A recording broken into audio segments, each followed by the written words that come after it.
Alright, welcome YouTubers. Week 16 of the NFL. However, I'm kind of done for the year. I had a nice week last week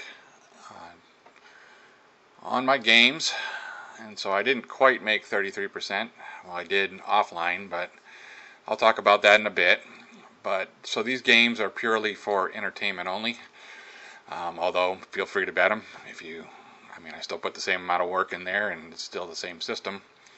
But it'll be Detroit for 1,000, one bet. Oakland for 1,000 for one bet. New York Jets for 1,000 for one bet, and Cincinnati, two bets or $2,000. And Carolina and Indiana, if you've been paying in Indianapolis, if you've been paying attention, have run into each other this week. So it's only $5,000 out on the multiple.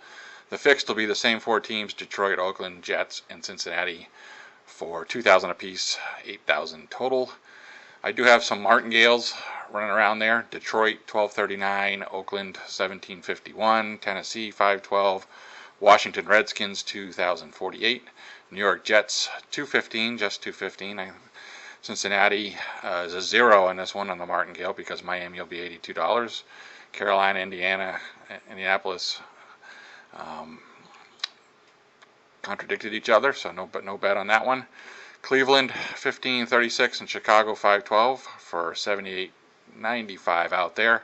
But like I said, in the bright red here, I'm sort of done for the season. I don't want to put usually for me, I'm usually a lot of back end, and these things get a little crazy with week 16 and 17. I would have liked to have been out earlier, but I'm just going to take my winnings where they were.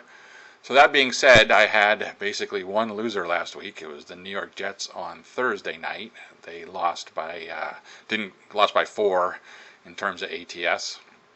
But everybody else, Philadelphia, New England, and Dallas, all covered. Philadelphia was a 4 times better, $4,000 bet in the multiple scheme.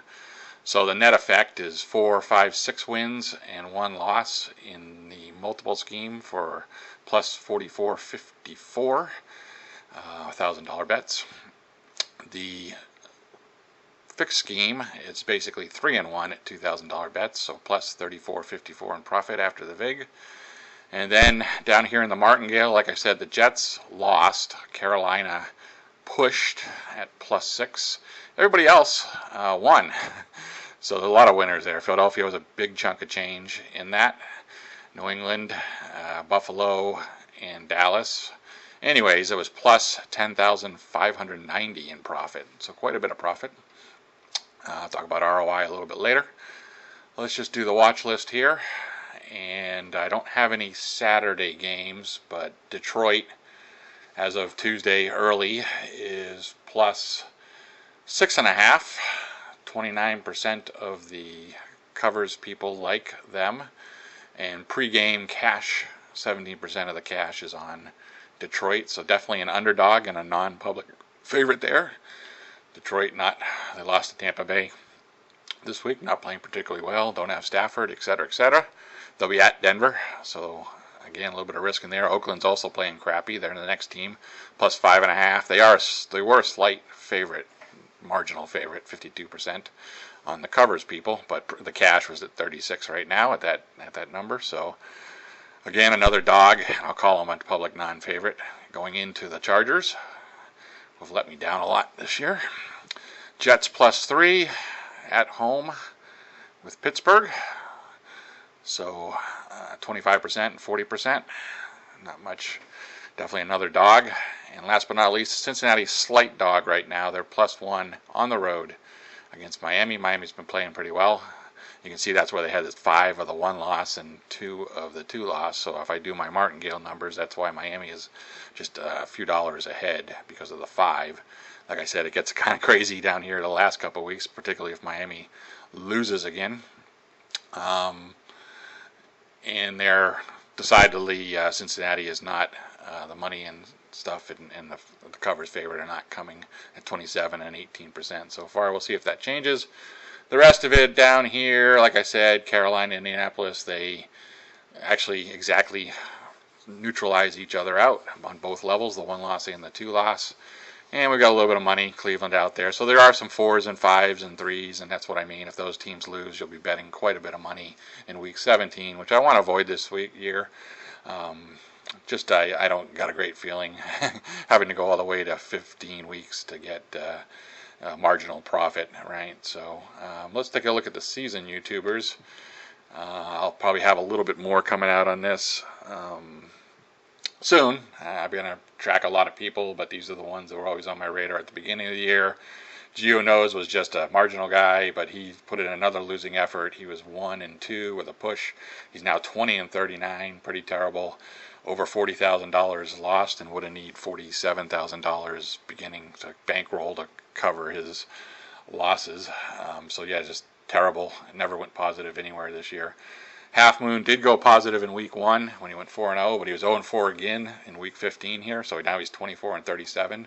He has usually been a slight winner when I do that YouTube recappers, just a marginal winner, but he's having a terrible year, and he's at his new low at over $30,000 lost. These are all $2,000 bets times, I forget my multiple scheme or anything. It's just everybody got $2,000 bets, and I'm taking the minus 110 odds, and I'm taking covers.com game time lines, which I can discuss. I've discussed it in the past about that, but at least we're all on the same playing field here. Logan Schiff and Teddy Bear unfortunately didn't play. They played a little bit this year. Both of those guys were winners, so I was looking forward to getting some picks out of them, but they were sketchy last year and they were super sketchy this year, so not much action. Again, I went 3-1 on my fixed picks here, and I'm now 22-18 on the year, plus 39.96. That works out to after the VIG. Not my high. Week 5 was my high. It's a 55% win rate.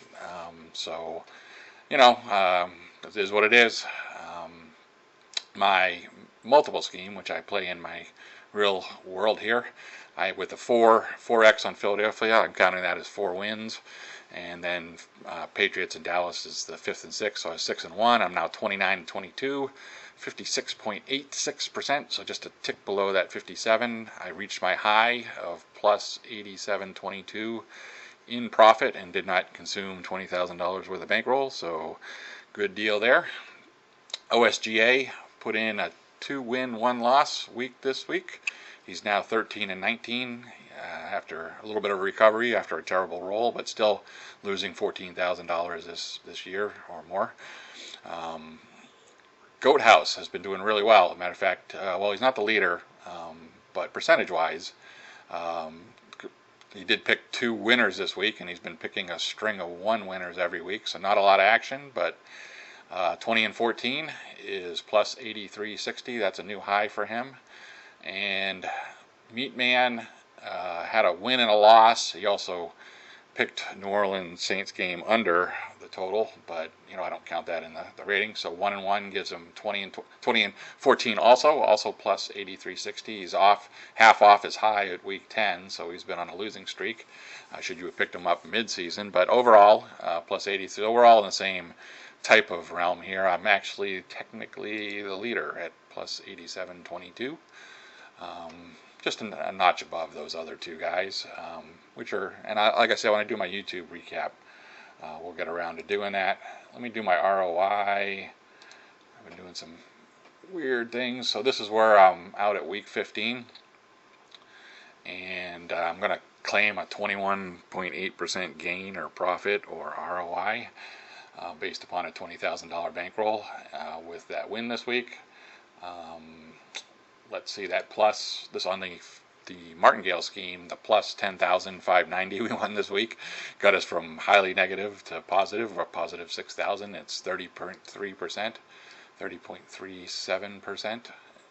It's a new high there, so that's decent ROI. My multiple scheme is 21.8. That's also a new high for that particular scheme, and it's also where I'm just not going to take a chance. If it was earlier in the season, I would have tried to reach that 33, but these last couple weeks, that can go either way. I'd rather protect my investment here and go to 21.8. And the fixed scheme is up just below 20%. It had a high earlier this year. I don't know if that was week 5. I think it was week 5 out here.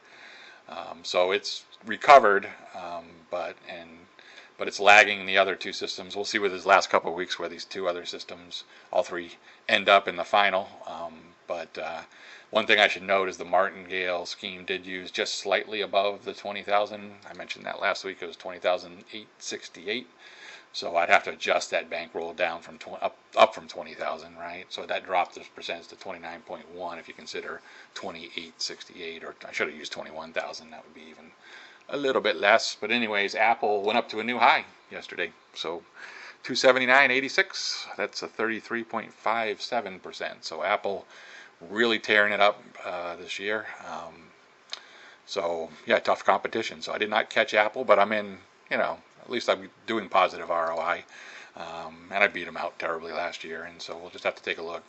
I think Apple will eventually come back down to earth, or we'll see. Anyways, that's it. Good luck, everybody, and I'll try to get my recap going on and do some other stuff this week if I get a chance. But yeah, if you want to play those picks, go ahead. I'm just saying it's getting down to the silly season, and you're really betting some loser teams. Trying to get some underdog, trying to get some value in there. All right, have a good one.